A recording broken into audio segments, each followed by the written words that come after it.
Welcome to episode 204 of the Muck Podcast. Listen in as we discuss the dark and sometimes weird true stories in American politics. I'm Tina Hadamiya. And I'm Hillary Doherty. Well, hi. Oh my God, we were at karaoke last night and Tina said, it was right before the song started, she goes, hi. And we all went, hi. I don't remember doing that. You did it. I was so funny. I was like, hi. Tina, of course, remains the reigning queen of karaoke. No, don't say no. It's not Tina, true. that's fucking bullshit. Listen. Bullshit. Somebody needs to have a live feed happening during karaoke so that everyone can really witness the mayhem. Well, the mayhem, and I don't know. I get up there and I'm like, oh yeah, I could sing the song, and then Tina, what? I don't even understand what you mean. You were so good at every song.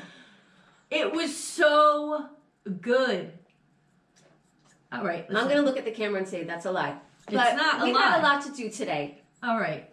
So, well, then if you don't want to talk about karaoke, then what do you want to talk about? I mean, karaoke was fun. Oh my God. Justin is the cutest. OMG! Let me say something else. Every time I'm around adorable. Justin, I fall more in love with him. It's just funny and sweet. At one point, and he was at the kind. bar, and I said to Whitney, "Look at how cute that motherfucker is." He gets up there. He just wants to have fun. Oh my God! He just wants to have a good time. He was like, "Yeehaw!" I don't know what. Yeehaw! I screamed out, "What are you doing?" And he gets up with the microphone. His whole fucking personality. He gets up there. He takes the microphone. And he goes, "Who likes country music?" And I was like, "Well, all right." We're like, "Yes, we do. He's like, "Yeah, I know. Nobody likes it, but this is a good." And he immediately went into the song. He was angry. He was belligerent to the audience. Yeah, it was so good. It was so good. It was so funny. I feel like everyone should do karaoke at least once. Yeah. Because I don't know, it's like just silly and fun. Yeah. And the thing that's kind of cool about it, we've probably talked about it here before, but you know, you get people up there that like can really sing, oh my God, that are legitimate, beautiful singers. And I often wonder, like, what is their, and I think I even asked you that, like, what is their life? What is their day job? Yeah. And then they have this voice inside them, and right. they only can, like, you know, let it out at karaoke. Like, it's wild. There are a lot of people that are talented. Yeah. Nobody makes it. Like, the chance of somebody actually making it is so slim.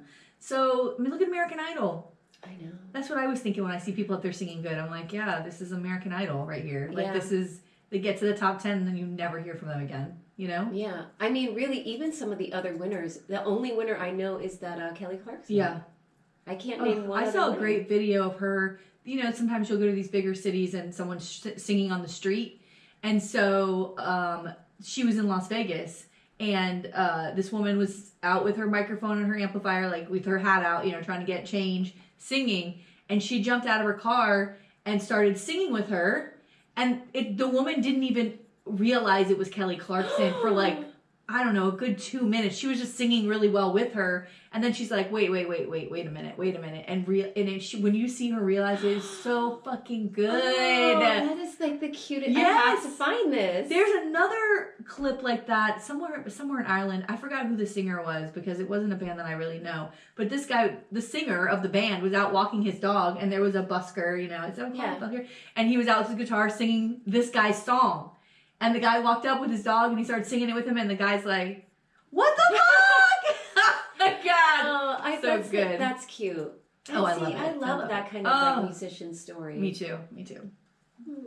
Where are they when I'm singing their songs? Yeah. I mean, Tina, why didn't Dominic the donkey come in last night? Dominic the donkey. Tina was singing Dominic the Italian donkey. And then I kept thinking, Christmas donkey. Yeah, I was like, why are we? So you hear the bells going? Anyway, good night at karaoke. Very good night. Yeah. Oh gosh. All right. I really only have one political thing up front. Oh, okay.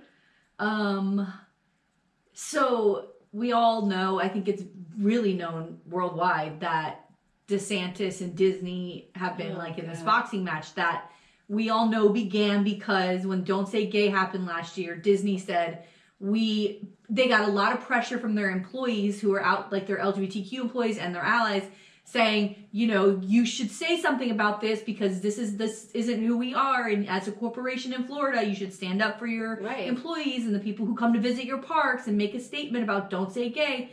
And they did.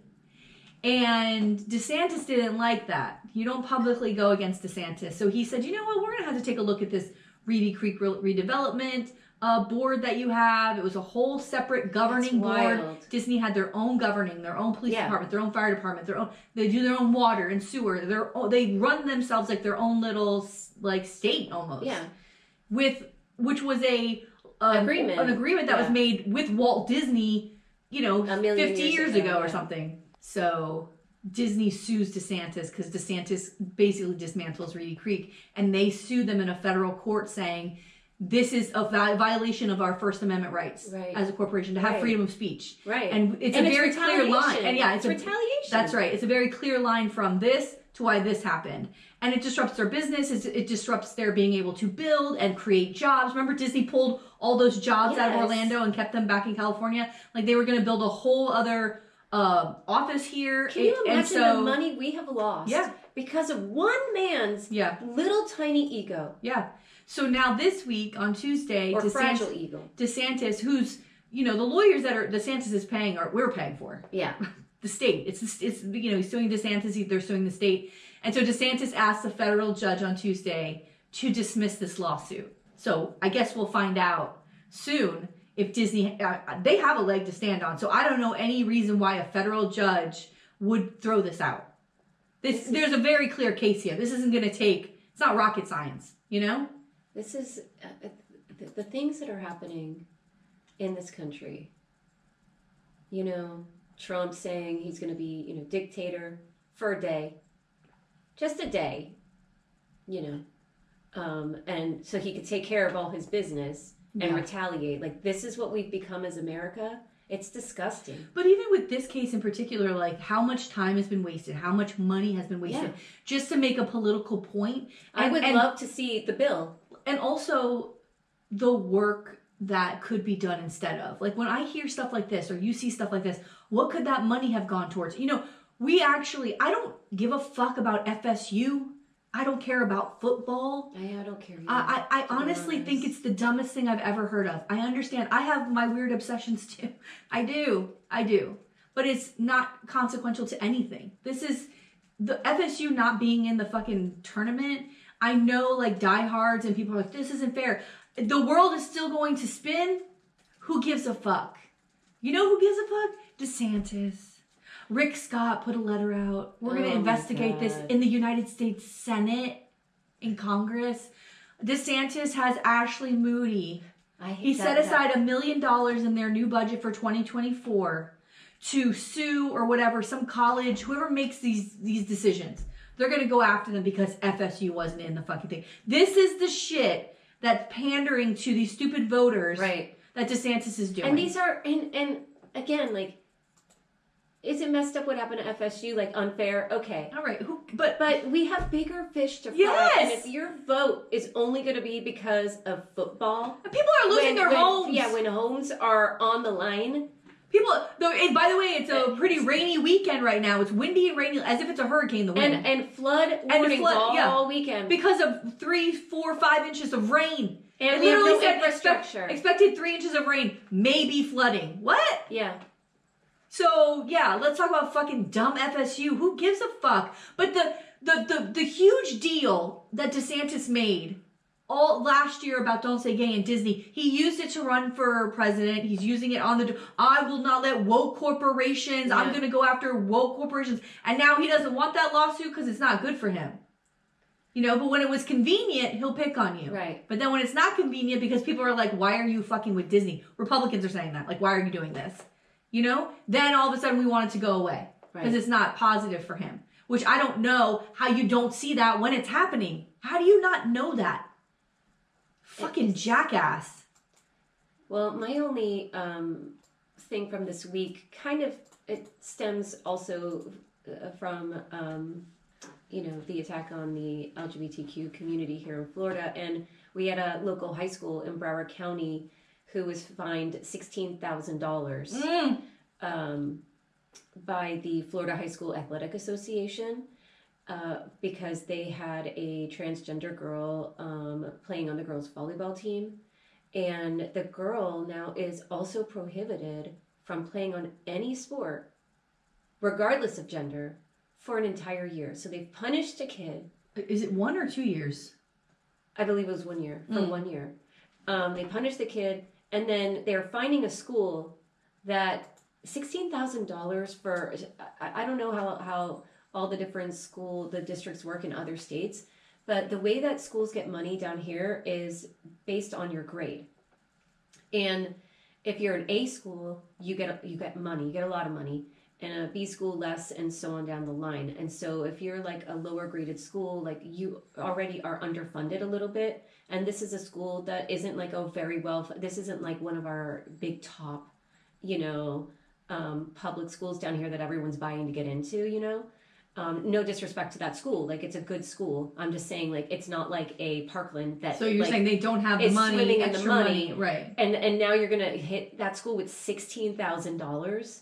It's outrageous. And not to mention there were principal, I think an assistant principal, the school itself is on probation. Yeah, and the student's parent worked at the school as like in the administration, like a secretarial position. That. Yeah, all of them, when this was all discovered, they were all transferred out of the school, and I think they're going to be able to come back. But they were all transferred out once this happened. I remember this. But when they were those people, whoever they were, they're fucking heroes. Okay, because they bucked the system and protected a girl who, by the way, the coach doesn't work at the school. The coach of the volleyball team. He's like an outside person who they pay to come in. Yeah. He was quoted in that article when that fine happened, and he said that he had coached this student for over 2 years, never had an issue, didn't know she was trans. Like, there had never been anybody who even brought this up.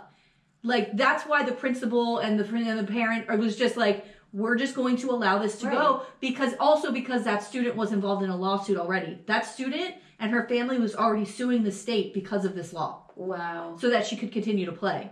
So they were all aware of the situation and didn't raise the flag to allow the student to participate in sports, which I don't still understand what the fuck is the problem. They're on the volleyball court hitting the ball around. I know. What are you worried about? I'm sorry. We're talking about high school volleyball. I know. It's ridiculous. This isn't the fucking Olympics. This isn't a conversation to have about that. They wanted this student to have an experience in high school like everybody else. They deserve the same experience. It's fucking dumb. It's dumb. And also, and one other thing. That's what you're supposed to do. Broward County School Board, Broward County as a whole should all be telling them to go fuck themselves with this law. Fine us then. What are you going to do? Fine us? Then do it. And I feel allow kids to fucking grow and have experiences. Yes. That's what schools are supposed to do. And I feel like as a community, we really should like try to raise money to pay that fine. I think that there's some organizations that are going to do that. So, okay, good. Yeah. All right. Well, that's really all I had, because I was so upset. And I'm like, again, is there nothing else we could be doing for schools? We're going to now take money out of schools where we already know the public schools are so underfunded, but now we're going to take 16 grand out of one school. That's a lot of money. Yeah. That is a lot of money to take out of a public school. Yeah.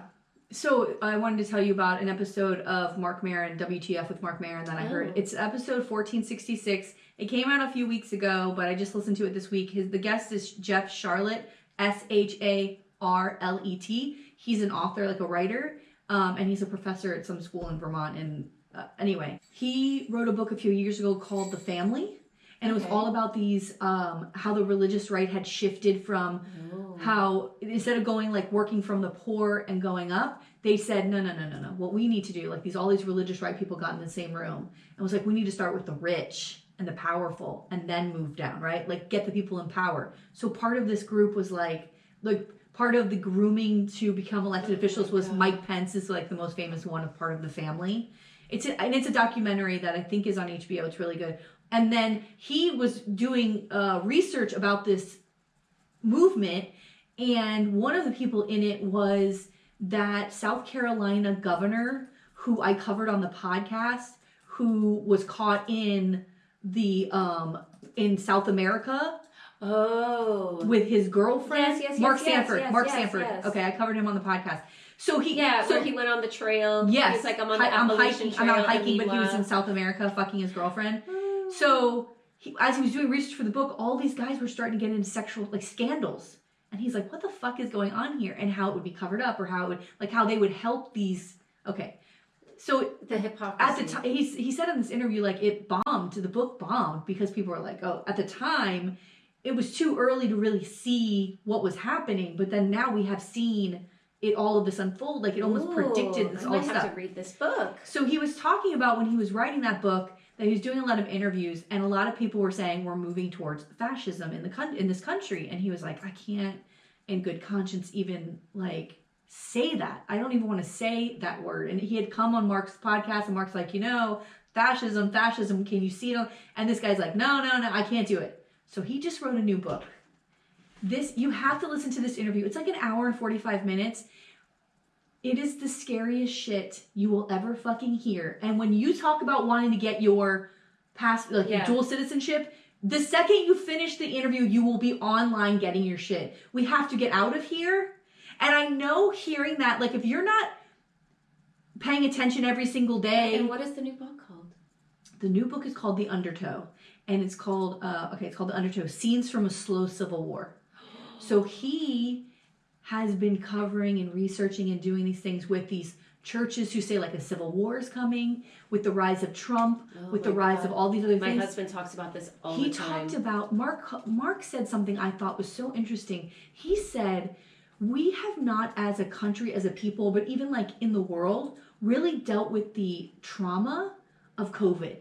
How we were losing people. Right. And how we had to lock down, even our kids especially, the trauma that existed there. We haven't really worked through it. No. But what happened there too is that sometimes when you go through a trauma, you're trying to look for answers and you just want anything that'll satisfy you. Because if you really look back, the anti-vaccine, all of that, there were people who were everyday normal people who were even liberals, right? Right. Who started believing wild things. One of the things he talked about in the book is there was a woman in Austin, Texas, just like us, liberal, young, I'm giving myself that young, and moving through her life. COVID happened. She starts going down this conspiracy theory rabbit hole online, and she had somehow convinced herself that Trump wanted her to run people over with her car.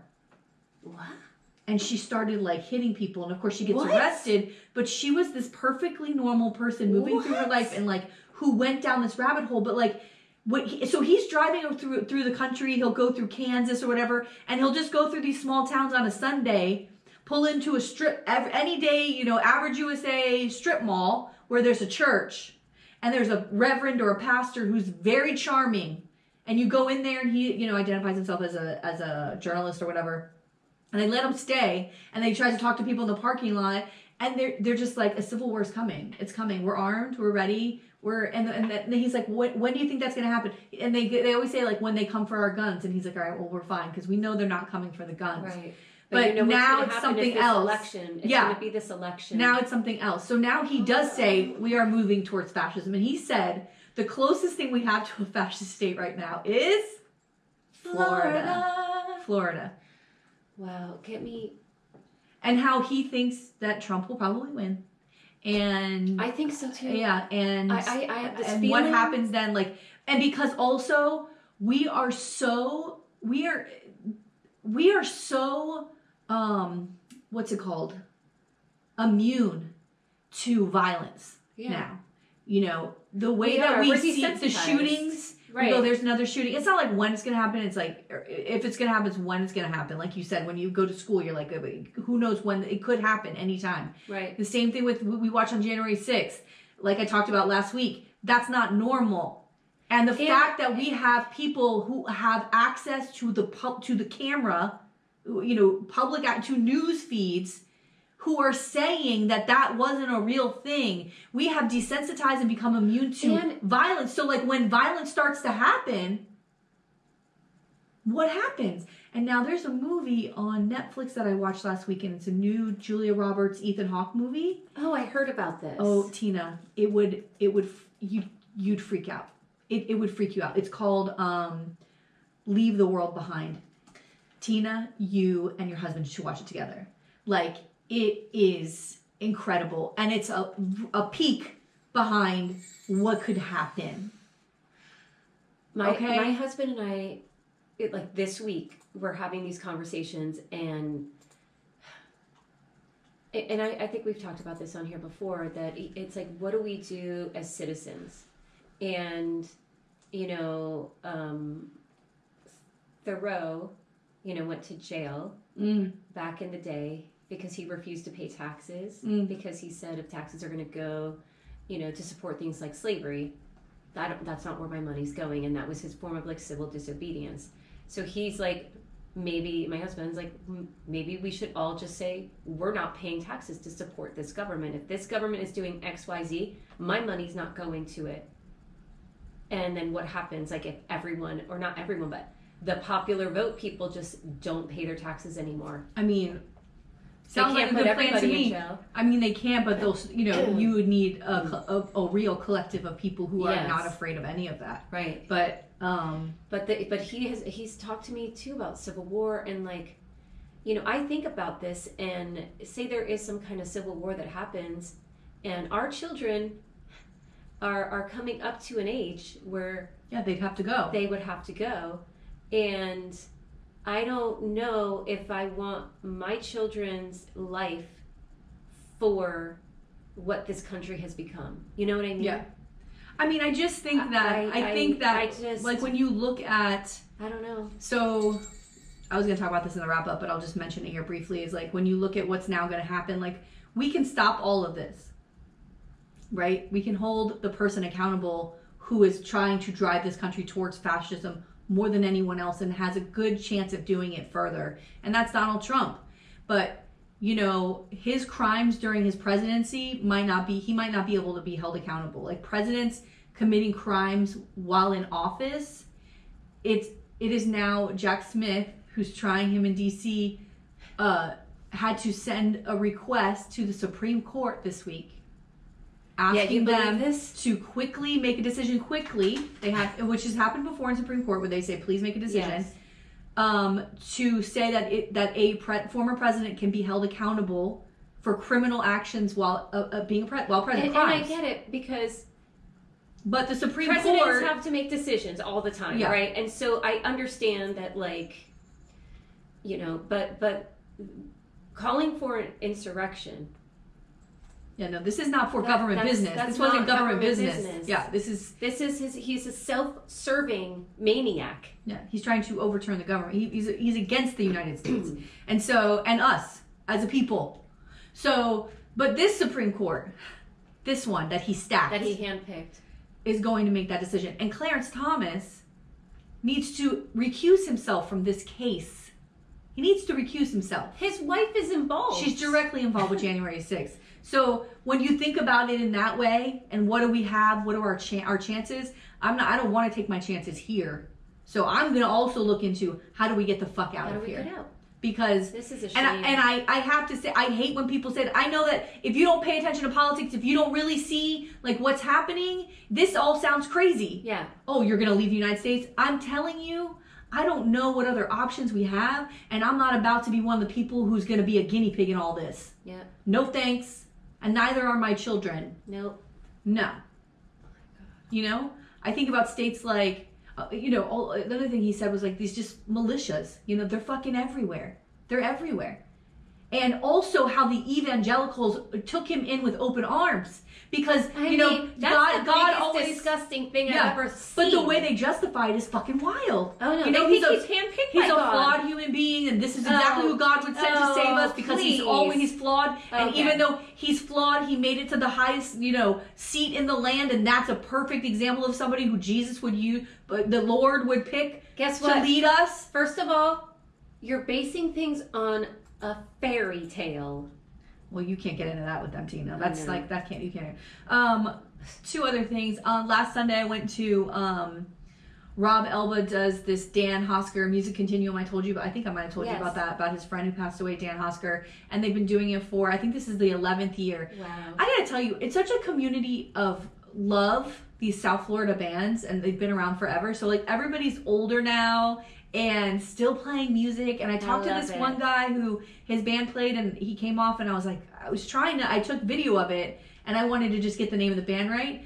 And I was like, I go, you still play? I go, where are you guys at? And he's like, Miramar. I was like, Margate. I'm like, Margate? And I go, where do you play? Poorhouse. Like, there's still bands playing at Poorhouse. Oh, Can you believe I this? used to love that. Me too. I just couldn't believe that there's still these bands out there. Anyway, I saw Rob. I got to meet his daughter. They're such the nicest people. Aww. I think my episode comes out today of That Record Got Me High. Woo! So if it is, we're already going to have it all of our social medias, but make sure you go check it out. I talk about Boy Genius, my homies, and I'm excited because I also got my record player set up. Remember I told you? Yeah. Girl, this is all I've been doing. All I've been doing all week is listening to records. And then today I opened up the record Tina gave me last Christmas, Mount Joy, and I've just been fucking chilling, honey. Aww. Chilling with a G. All right, we're gonna do Christmas presents. These are my first Christmas. Or you go first. Or yours one.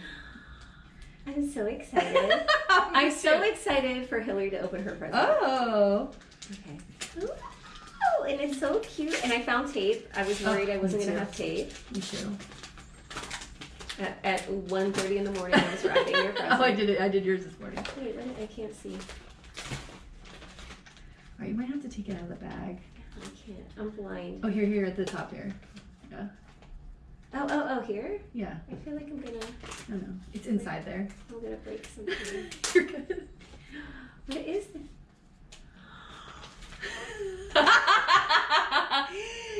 Oh my god, it's the love of my life. It's a bookmark with photos of Eddie Vedder. I was listening to Rearview Mirror on the way here, which is, like, do you know that song? Yes. That's, like, one of my favorite songs. Look at how cute he is and his young adorable. baby. Young baby pictures. Those 90s grunge pictures. Ooh. Now when you read, you can look at your hot Yes. photos. And I love the way it's like, it looks like The photo booth. Yeah, photo booth. Look how he's so cute. I know. It's adorable. Here's your other... No, you gotta open one of yours. What? Okay. Yeah. Okay. I hope to God you do not have this already. Look at already. this. Oh, God. I hope to God you do not have this already. Now, this is also I'm like... gonna cry. I love records so fucking much. This is like a... I can tell it's a record. You know how they do a record store exclusive, like different color prints? So yeah, like, even the orange vinyl you got me last year. So even if you do have it, like this is a record store only one. Is it?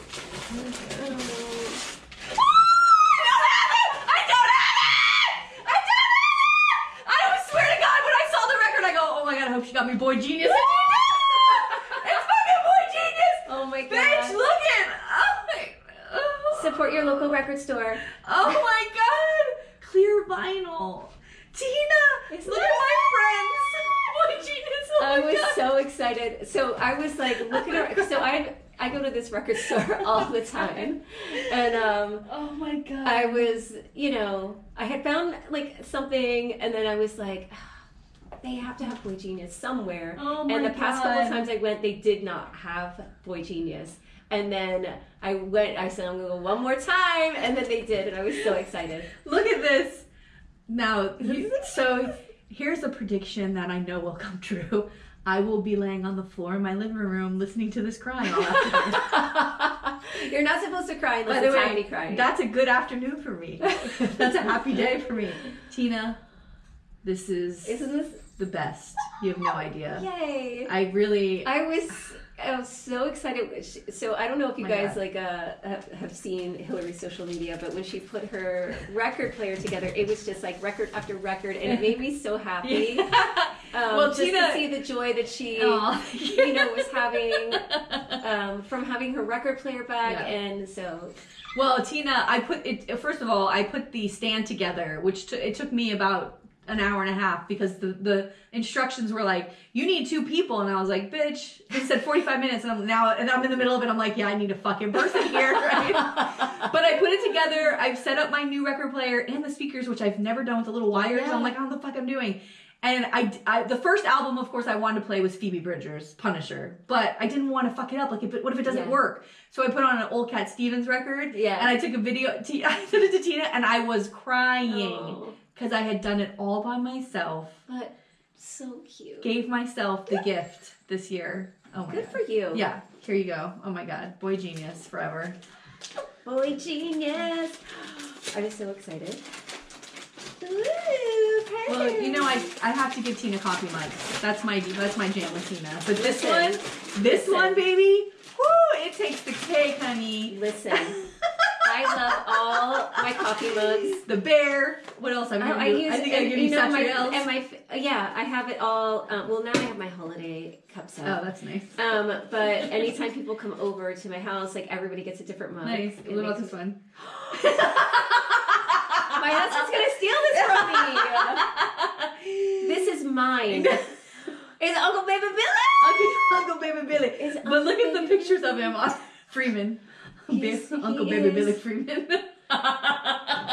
He would totally have a whole line. Bro, I gotta take a picture of that fucking mug though because I was fucking dying looking at this thing. This is my favorite thing. Righteous Gemstones is the greatest show. I have now like the best mug collection of anyone in the land. Yeah. And so this guy, oh my God, bro! I'm gonna tag Walter Goggins in that. Yes. This is mine. This is gonna be a battle. This is now. Do you like it? This is now a battleground cup. Yeah. Because my husband is gonna try to steal this cup from me because he. So next time you see my husband, you have to ask him to do his impression of Uncle Baby Billy. He does the walk. It's so good. Oh my God, the walk is good. Funny. The walk is good. It's so funny. Oh my God. Oh, wait. All right. So there's a teeny tiny thing in there that's like a stupid little thing. Okay. And then like... the book? Yeah. What's this? Okay, but wait. Wait a minute. What the fuck is this? Wait, but you gotta open it up. Phoenix is in pictures because... Wait. Oh, okay. Hold on. Tina, I'm gonna fucking cry. Don't cry! I was so... Please don't cry. You can't cry. We're on air. You can't cry. Oh my God, I'm crying. Please don't cry. I was so afraid of the inside thing getting wet, so that's why I was like, I have to figure this out. Please don't cry. No. I'm crying.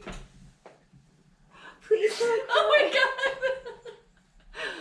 Do you have no idea how much I love this band? Oh my God. So wait, but this is my favorite part because oh my God. You know, you could get the book, but you can also get like a book plate, you know, signed by them. And oh my God. So that's why it took so long because they had to sign the thing.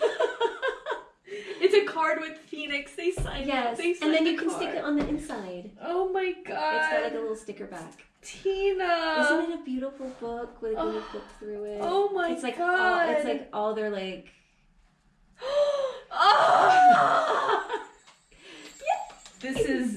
This guy, Thomas Mars, I'm in love with him. He's cute. I was flipping through, I was like, hey. Oh my God.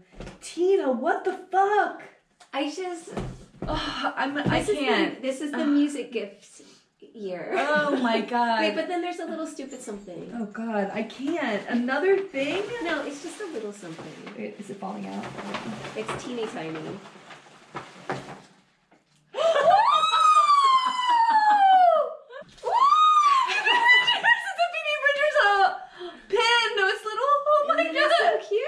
Tina, I swear to God, you are the best at giving gifts. Am I? Now my mug is trash. Why? Throw that mug because it's not even close to being. What are you talking about? How good your gifts are. It doesn't. This is fucking crazy. You gave me Eddie Vedder. That's true. You gave me Eddie Vedder. This is basically porn for me. You might as well hand me a Playgirl. I'm gonna be jerking off to this later. Oh my God. Do they still make Playgirls? Like, is that even a thing? I don't know, but it should be. Can you imagine? Fucking patriarchy. Like Playgirl, Playboy. Like, you remember, like, you go in the 7-Eleven and it would be all of, like, you know, the magazines and, like, the front plastic thing covering it and, like, you know, the kids would still, like, try to look. They don't even sell that at stores anymore, right? All right, so. Yes. Today. Oh, thank you so much, by the way. Thank you. I feel very special right now. I love you so I love you too, and I can't. I love you. I love you. All right, so today, yes, I'm going to tell you the story of the CIA program, MKUltra. What? Now, I feel like I was like, have we covered this? Have we covered this? And I searched and searched and searched, and we didn't. And I think we maybe talked about it here and there, but we didn't. So here we go. Yeah. All right. So CIA's MKUltra delved into mind control, but the program turned into a twisted journey of brainwashing and torture, revealing the dark side of experimentation.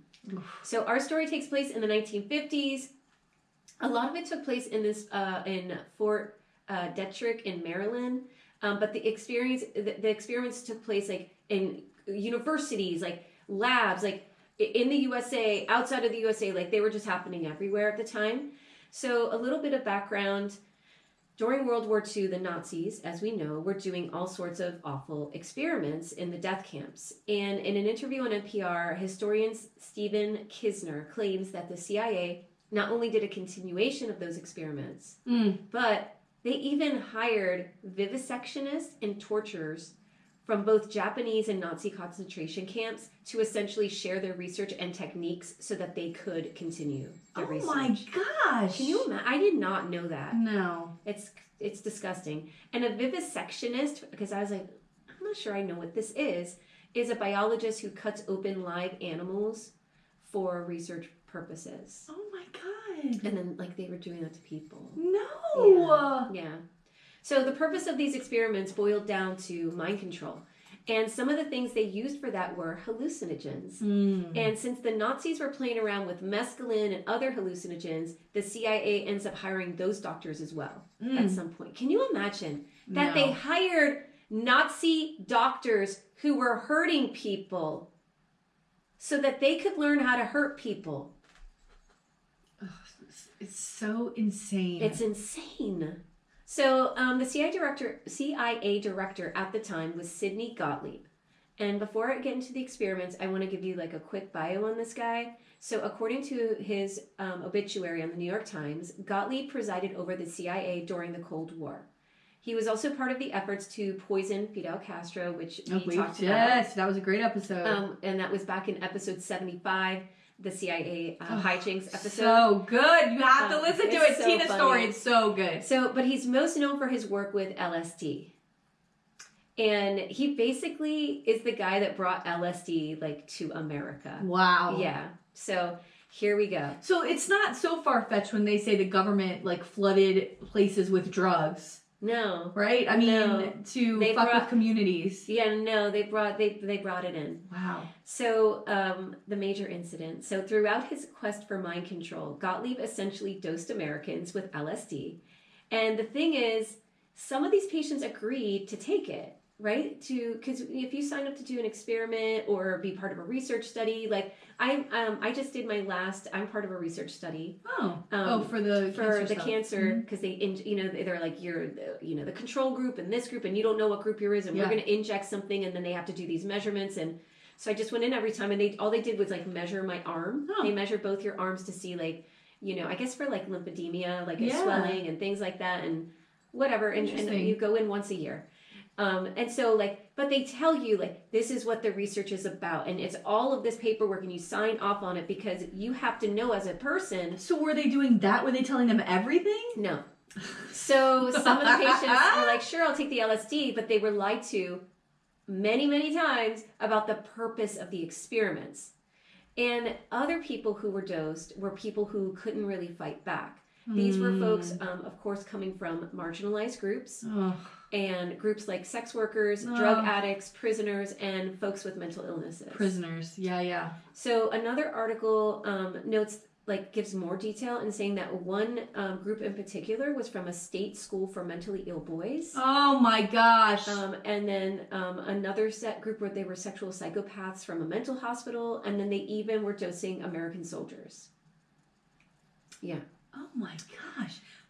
For what? For the purpose of trying to use this in the future? Well, it was about mind control, and so we're in the Cold War, so they thought if we can learn how to control people's minds, then we can use that mind control against the Soviets. Oh my God. This reminds me of the show The Americans, which, by the way, is one of the best television shows ever existed. You should watch it with your husband, The Americans. Yeah. The same thing. They were trying to find secrets to things that you're just like, what the fuck are you even doing? What are you doing? So the CIA released this statement on MKUltra in 2018. Oh. Quote, the project attempted to produce a perfect truth drug for use in interrogating suspected Soviet spies during the Cold War, and generally to explore any other possibilities of mind control. And according to his obituary, Gottlieb held 149 different experiments, and at least, I think it was more than 25 subjects had no idea what was happening. So some of the experiments, one prisoner the CIA dosed, so these are sort of more like the high profile, I guess, people that were involved. So one person was Whitey Bulger, who was an American crime boss. Yeah, Boston. Yeah, from Massachusetts. Yeah. And he worked as an FBI informant. Oh. When he was older. But when he was younger, he was arrested. And they doped him out. They dosed him. Oh my God, dude. They dosed him during his first stint in prison in the 1950s. And in the 90s, he ends up making the most wanted list. And according to the NPR interview with Kisner, Bulger was told that the experiment was to help find a cure for schizophrenia. But that wasn't the case. Basically, they dosed him every day for a year. And they were doing it because they want to see how much of this can we get before a person goes mentally insane. Well, that's what I was going to ask you. They literally don't care about the human being. No. What do they think is going to happen? Right. If something goes terribly wrong. Well, and then you think, this happened to him in the 50s. Oh. For one full year. Did that absolutely do something to his brain that made him become this thing? And we're going to see this with this other person in a minute. But Bulger, talking about the experiment years later, said, quote, I was in prison for committing a crime, but they committed a greater crime on me. For real.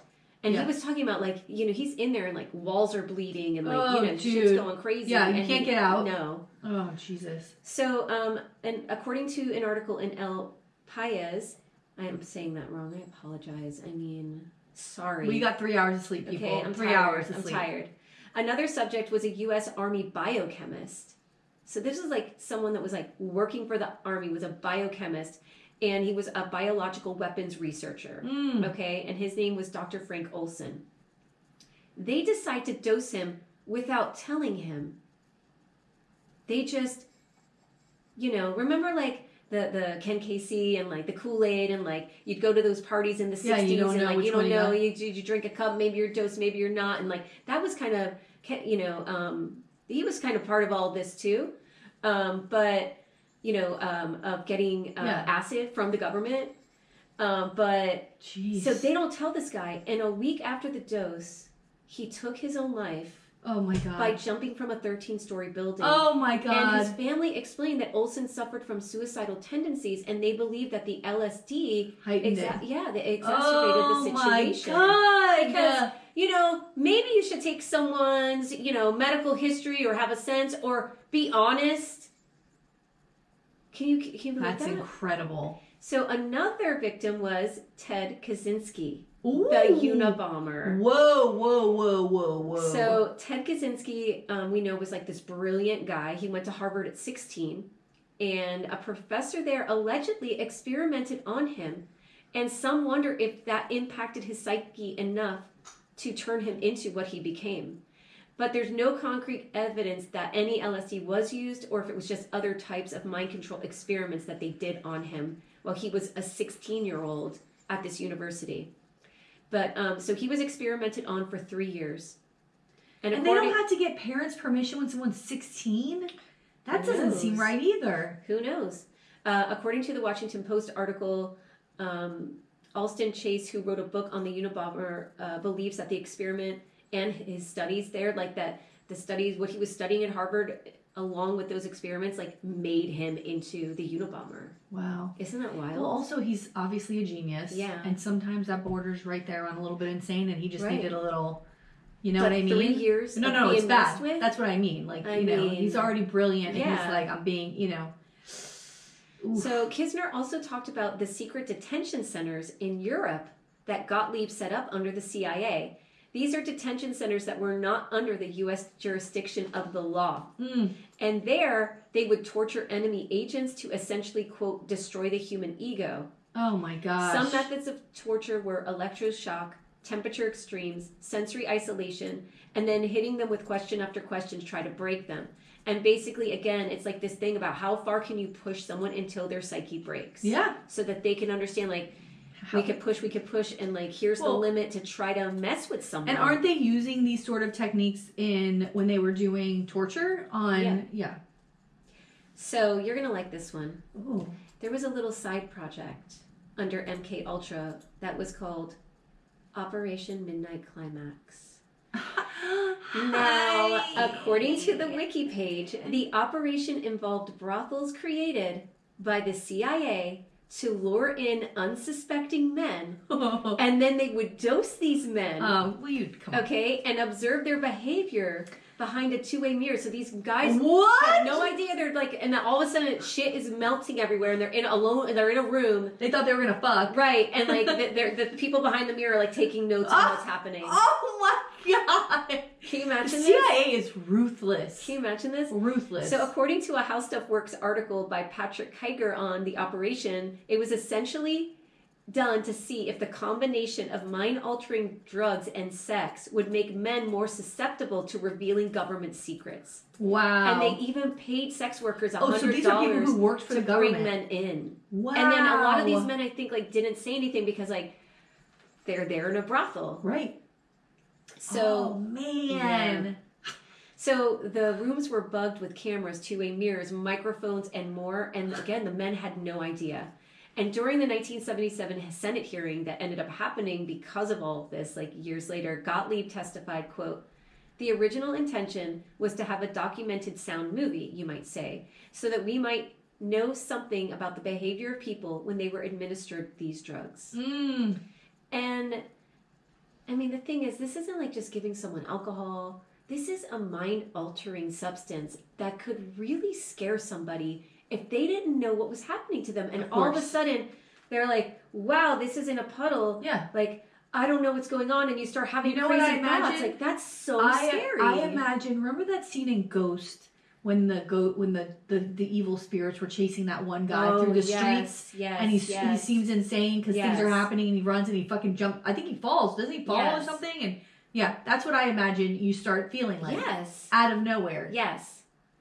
So, but Gottlieb's thing was like he just had the goal of the project in mind, you know? Like he wanted to learn about how to control the human mind, and that was it. And so according to an ATI article, the project was to, quote, enhance the ability of individuals to withstand torture and coercion, and as well as, quote, produce amnesia, shock, and confusion. So later, a declassified document from 1955 added that the project was also exploring, quote, materials which will cause the victim to age faster, slower in maturity, and, quote, substances which will promote illogical thinking and impulsiveness to the point where the recipient would be discredited in public. Wow. That's crazy. Oh, think about what they can do with that. Yeah.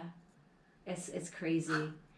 So, as far as the mind control, some things that they thought was that if you gave someone a high enough dose of LSD, you could wipe the mind completely and then reprogram it so that they could have some kind of robot spy that would be triggered by particular words.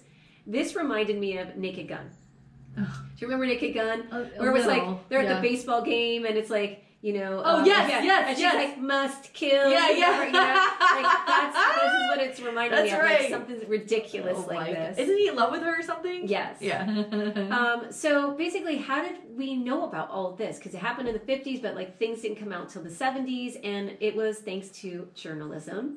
And a New York Times journalist, Seymour Hersh, wrote an article about the experiments and just brought it to the public's attention. And once the scrutiny began, Gottlieb tried to destroy the evidence, according to Kittner. Wow. So many records were destroyed, but some of them were in boxes in some random place, and then they found all of this other stuff. And that became part of a Senate hearing. Wow. And the main commission investigating MKUltra was the Rockefeller Commission report. in the 70s, and there was also the Church Committee led by a Democratic Senator Frank Church, and they were looking into whether or not the CIA conducted these experiments illegally or not. So the commission covered a lot of other things like assassinations and that sort of thing. So some of the aftermath, President Ford, as a result of the commission's findings, issued an executive order prohibiting the CIA from, quote, experimentation with drugs on human subjects, except with the informed consent in writing and witnessed by a disinterested party of each such human subject. Wow. So they're like, if you're going to do this kind of stuff, like, they need to know what it's about, and there needs to be someone who has no, like, you know, is objective. Yeah. That can also be a witness to this, so that they're not signing it because they're trying to help you out. Wow. So some victims also received a payout for liability, specifically the Olsen family of that biochemist. They got $750,000 from Congress. So some of the long-term effects of the experiments on the health of the subjects included paralysis, withdrawal, insomnia, schizophrenic-like mental illness, disorientation and confusion, retrograde amnesia, and depression. So some points of interest, some other things under MKUltra that I thought was just, it reminded me of the cat thing a little bit, that we covered in that CIA hijinks episode. But they did brain surgery on dogs to place a chip in their brains and control them, to see if they could control them with a remote control. You know, can we please stop this? I mean, it's a like little animal. It's so. I think about my it's also sweet. so dumb. It is dumb. I know, she loves that fucking dog. I love my baby. Oh my gosh, she loves that fucking dog. So fun fact. Yes. Ken Casey, who I mentioned, he wrote One Flew Over the Cuckoo's Nest. He got his acid from the CIA, as did Robert Hunter, who, I don't know if you know who this is, but he wrote songs for the Grateful Dead. He was their main lyricist. And, of course, Allen Ginsberg. So, essentially, this guy's the one who, you know, got everybody tripping balls in the 60s, you know what I mean? Jesus. And one article even suggested that Charles Manson was a suspected subject of the experiments as well, but there's no concrete evidence on that. Because they said... That would make sense, though, wouldn't it? Well, and they said that the way that he tried to control the group with acid and stuff like that was similar to, like, what was done. All right. Like, can we please... This is fucked up. That's enough for me. That's enough evidence for me. Isn't that wild? I was like, ooh... and the CIA actually wanted to spend almost $250,000 to buy the entire world's supply of LSD. How much? $250,000. That doesn't seem like that much. Yeah, well, maybe because they were making it a lot then, and now, you know, who knows? Another fun fact, MKUltra inspired the plot of Stranger Things, a lab where people are kept and experimented on. Wow. And some conspiracy theorists believe that celebrities like Cardi B are under the influence of MKUltra. I don't even know where to begin with that. That doesn't even ridiculous. Make any sense. And then one thing I thought was funny in the obituary of Gottlieb was that he was trying to start a commune before his death. Yeah, you know, it's funny because when you said he was starting to destroy evidence, I was like, yeah. It sounded a little culty to me. And when you said he was trying to destroy evidence, I thought, this guy he's into this. He's into it. He's not, you know, J. Edgar Hoover, for all of the really fucking awful shit that he did for decades and decades and decades at the FBI.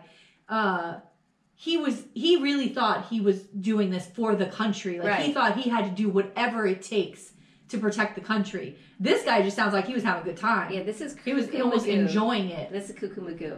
But anyway, that's the story of the CIA's mind control experiment gone awry, MKUltra, and of course, again, go do a deep dive. Yeah. Okay. Do your own research. Stop asking us to do your work for you. This little podcast, we're giving a little taste of like little fun facts about things you may not know. Okay. Yeah. Don't come at me because I forgot this or that and the other. That's right. Okay. Why don't you go fuck yourself? And Merry Christmas. Yeah. And by the way, Bafangu Merry Christmas, eh? How dare you? How dare you? Oh my God. On a lighter note. Oh. This is coming out the 20th, so we probably should say Merry Christmas in a nice way. Oh, Merry Christmas. Have yourself... Oh, hold on a second. Let me take this mic off real quick so I can do a whole Judy Garland thing. Let's do it. Have yourself a merry little Christmas. Ooh, hi.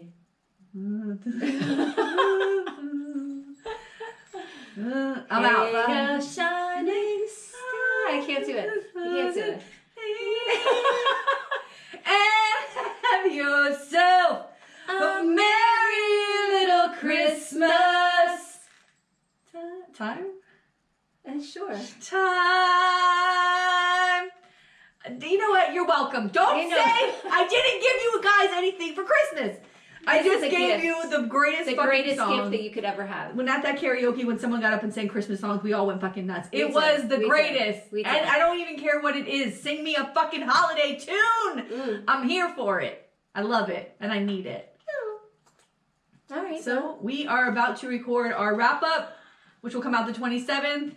Yeah. And that's all she wrote, folks. All right. This is the very last regular episode of season 4 of the fucking Muck podcast. And we are starting the new year.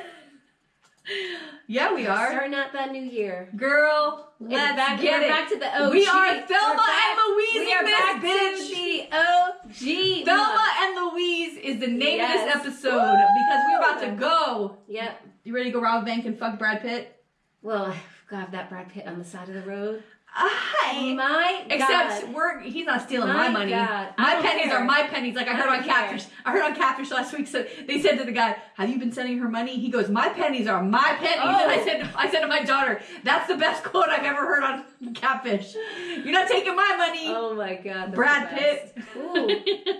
All right. Well, thank you guys so much, and Merry Christmas. Happy holidays. See you next year. Bye. Bye.